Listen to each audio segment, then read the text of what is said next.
and welcome to the ICSE Class 8 Maths tutorial. Today's topic is squares and square roots, part 3. Before we start, आइए आपको एक शायर की 2 line सुनाता हूँ. शायर कहता है,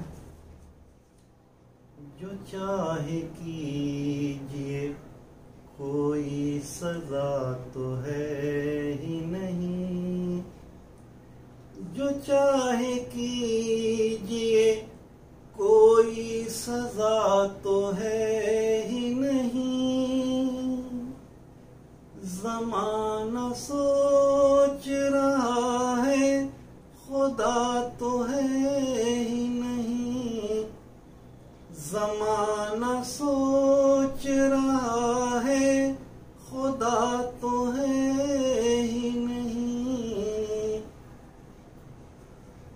वो अपने चेहरे के दागों पे क्यों न फख्र करें, वो अपने चेहरे के दागों पे क्यों न फख्र करें, अब उनके पास कोई आईना तो है ही नहीं, अब उनके पास कोई आईना तो है ही नहीं. Thank you. Okay, so let's start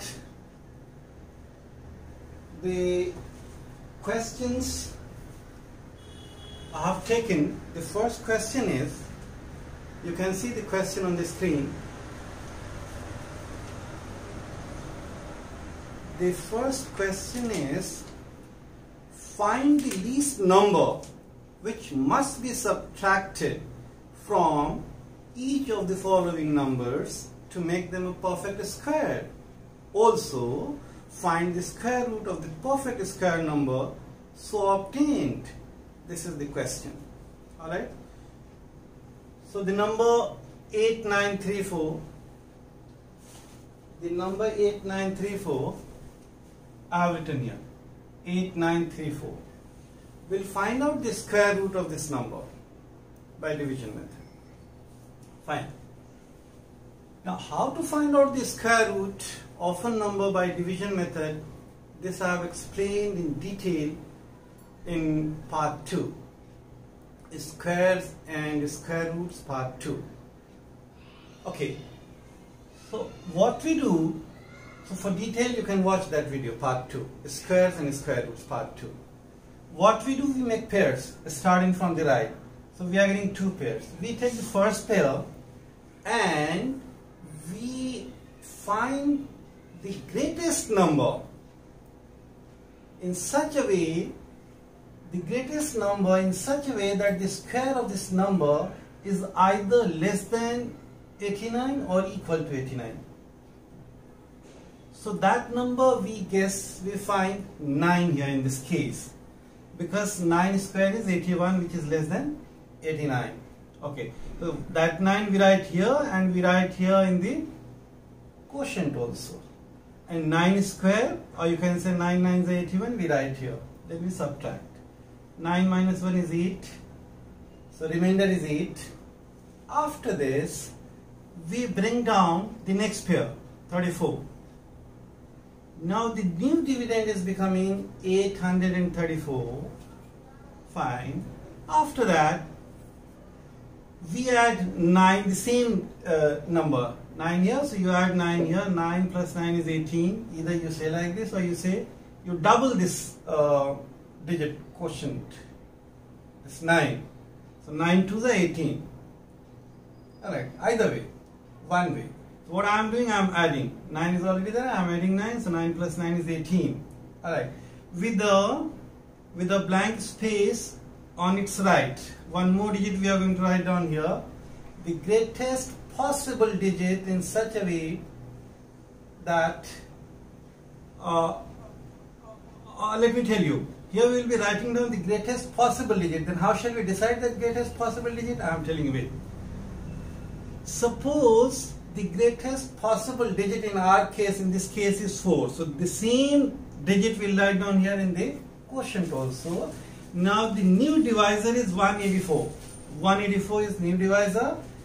Alright, after writing down this digit 4, the greatest possible digit 4, after writing down here in the blank space, and the same 4 we are writing here in the quotient also, this digit 4.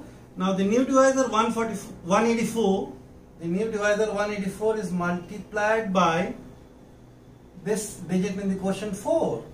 When you multiply this, 4 multiplied by 184, you get 736. Again, this product should not be more than 834. It should be either 834 or less than 834. Fine.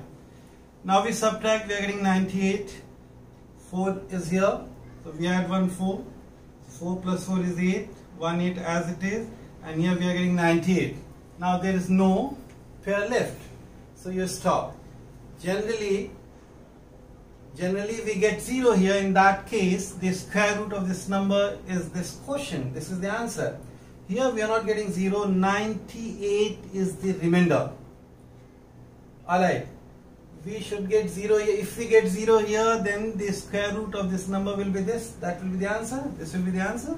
But we are not getting 0. We are getting 98. So don't you think that it means we should subtract 98 from this number and then we will get here 0. And in that case, whatever we are getting here, that will be the value of the square root of this number. Isn't it? So see, hence the required least number. What is the question? They find the least number which must be subtracted. So you can write down in full. Therefore, the required least number to be subtracted. Therefore, hence the required least number to be subtracted from the given number or from this is equal to 98. This 98, which you are getting in the remainder. Alright, 98. Fine. So you have to subtract this. That's what we are doing in the next step. Therefore, the perfect square number is equal to, number is 8934, and now we decided that we are going to subtract this 98 in order to get a perfect square number. So we are subtracting 8934, this number, and this 98 we subtract, we get 8836. This is the perfect square number. Now what will be the square root of that number? Because that is also a question. The question says that also find the square root of the perfect square number so obtained. The perfect square number so obtained is 8836. What will be the square root of this number? Of course, this 94.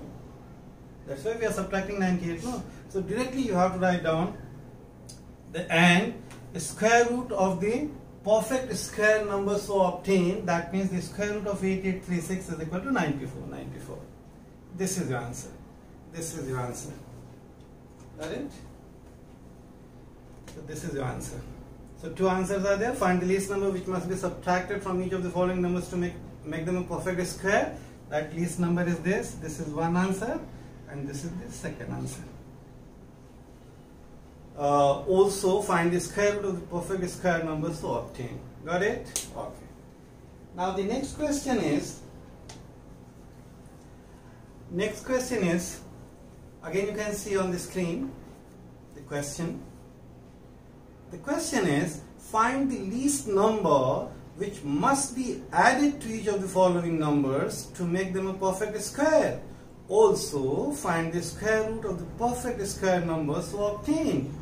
Alright, so the least number which must be added, here it was which must be subtracted. In this case we are talking which must be added. Alright, so again we are finding out the square root by division method.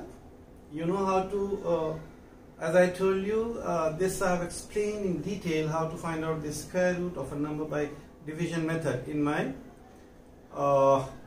video part 2, squares and square roots, and here also I explained to you. So I hope you understand this, how to find out the square root. Alright, we are writing 1750, we are making pairs starting from the right, and then we take first pair, we find out the greatest possible number. Here it is 4. Why 4? Because if it is 5, then 5 5s are 25, which is more than 17. All these things I have explained. So 4. So directly I am doing here 4. 4 4s are 16. We subtract, getting 1. We are bringing down this 5 0. The next pair here 50 we are writing. 150 is the new dividend. We add 4. 4 plus 4 is 8.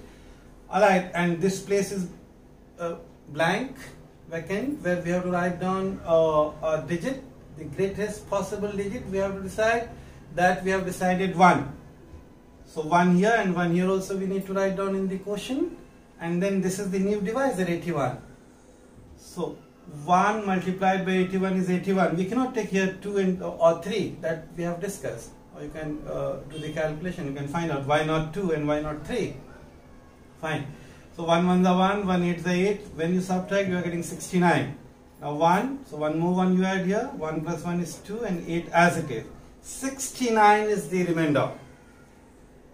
Doesn't it mean that, because doesn't it mean that 41 square is less than 1750, because we are getting remainder 69?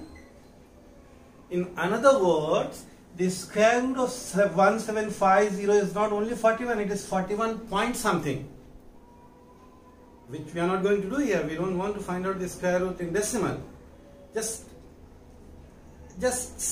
think. 1750, if 41, if we get 0 here, then we can say that okay, the square root of 1750 is 41, but we are not getting 0 here, we are getting 69, remainder we are getting. Alright, that means the square root of 1750 is not 41, it's 41 point something. Alright, in other words, we can say that 41 square is less than 1750. Understand? Do you understand? Okay. Therefore, the next perfect square number, because this is 41 cannot be our answer. 41 square is less than 1750. So then the next number will be our answer. So the next you have to write down fully. I didn't write down. I have not written. You please write down. Therefore the next perfect square number is equal to 42 square, because 41 square is less than 1750. So the next perfect square number will be 42 square, which is 1764. So this is the next perfect square number, the required perfect square number. Alright, now how much we have to add, because we have been given 1750, but the perfect square number is 1764 we are getting. So how much we have to add? So therefore the required number to be added is equal to this and minus this. So 1764 minus 1750 is equal to 14. So 14 you have to add. When you add 14 to this 1750, it becomes 1764, and then it will become a perfect square number. Got it? So 14. Now after that the question says that also find the square root of the perfect square number so obtained. Also find out the square root of the perfect square number so obtained. So the perfect square number so obtained is 1764. Alright, so the square root of 1764 is equal to 42, because we know 42. Fine, this is your answer.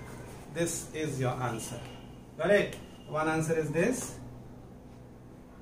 One answer is this, and one answer is this. Okay, I hope things are very, very clear. Okay then, thank you so much. Thanks.